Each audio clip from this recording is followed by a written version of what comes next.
So, skill number 10, some more percentage applications. I'm sort of picking up in the book here. Some more specific ones, beyond the sort of generic things that we were sort of saying in the first video. One more specific one is a compression test. So this is sort of checking the PSI of each engine cylinder. The idea is that they should all be pretty consistent to each other. They should all be sort of very close to each other and have very similar readings. And so the engine would need to be serviced if they were kind of out of sync, by a certain amount. And so one way to measure this, sort of read through it here for you guys, right? So the example here sort of builds on this. So the compression test results are here for 4-cylinder engine. So cylinders 1, 2, 3, 4. The PSI results, right? 178, 165, 190, 188. So this is more scientific than just sort of saying, I don't know, some of them seem close, some of them seem a little less close. We should probably have some numbers here to try to back up and not necessarily just go off the field test. So the engine's manufacturer prescribes that the engine should be serviced if the lowest compression reading is less than 80% of the highest compression rating. So does this engine need to be serviced? So the idea here is you want to identify, right, the highest, which in this case is 190, versus the lowest, which is 165, right? So you're just looking directly up here, right? You're sort of taking these measurements, and these are the results, right? These are the sort of PSI that you've measured. So the question here is, right, so 80% is kind of the threshold. So you're looking for 80% of the 190, and then you're trying to see if 165 is above or below. You want them to be close together, so you want it to be above whatever this value is for 80%. So we're gonna find 80% of the 190, and then from there, we're just going to see if the 165 is above or below it. If it's above it, then the engine is sort of good. If it's under it, then the engine would need to be serviced, and we obviously need to be doing some work to try to get these cylinders closer together. The work here, right, is the equation style setup, right? So 80% is 0.80, aka 0.8 times the total, which is 190, right? Or I'll just sort of set the proportion up here, 80 over 100, right, is sort of X amount out of 190 total. We're going to do the same math either way, so I kind of leave the math over here undone. I'll let you guys sort of check it out. If we just do the quick multiplication, this is going to be 152, right? So that 152 equals 80%.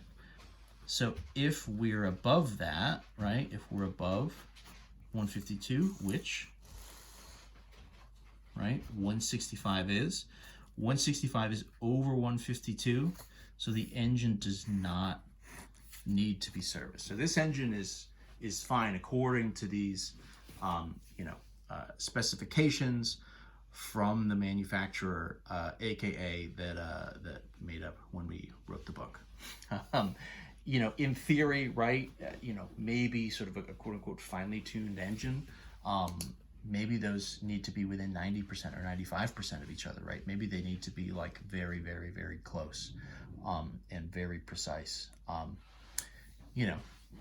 I am just a humble math teacher. So what do I know? 80%, that's, B minus, right? Anything over a B minus, that's pretty good. Sounds good to me.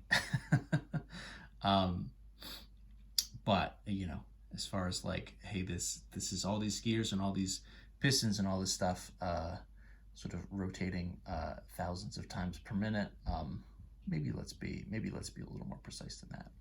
So you guys will have to tell me in the comments or in class whether or not this 80% is realistic or not. But that's the basics of it, right?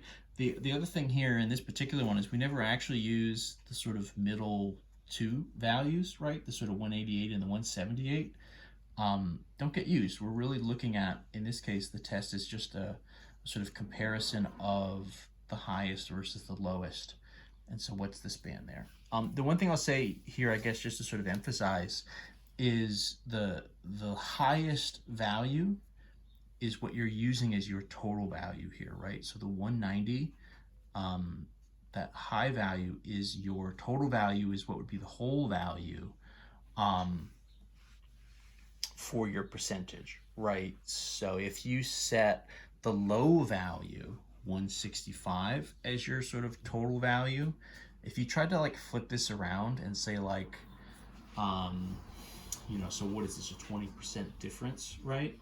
So if you flip this around and you said, okay, the highest value can be no more than 120% bigger than the lowest, that just seems a little bit more clunky, right? Because now you're dealing with percentages that are bigger than 100, which exist. But one thing about percentages is if you switch your sort of reference, your whole value, from the 190 down to the 165, how much that 20% window is changes, because now you're talking about 20% of 165, which would actually be a smaller value than 20% of 190, right? Sort of drop here, right, from 190 to 152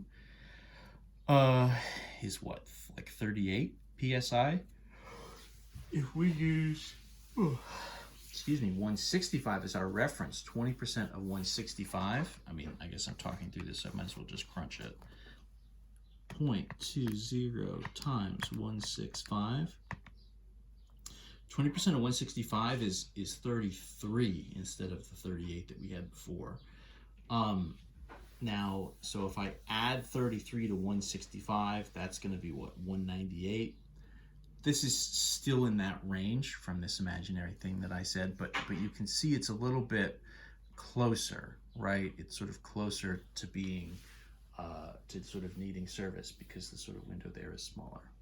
So percentages are particular, right? You need to pay close attention to sort of which of the values you're using as your sort of total amount, right? What is your sort of equivalent of the 100% in your examples, and then sort of calculate everything based on that. Very important.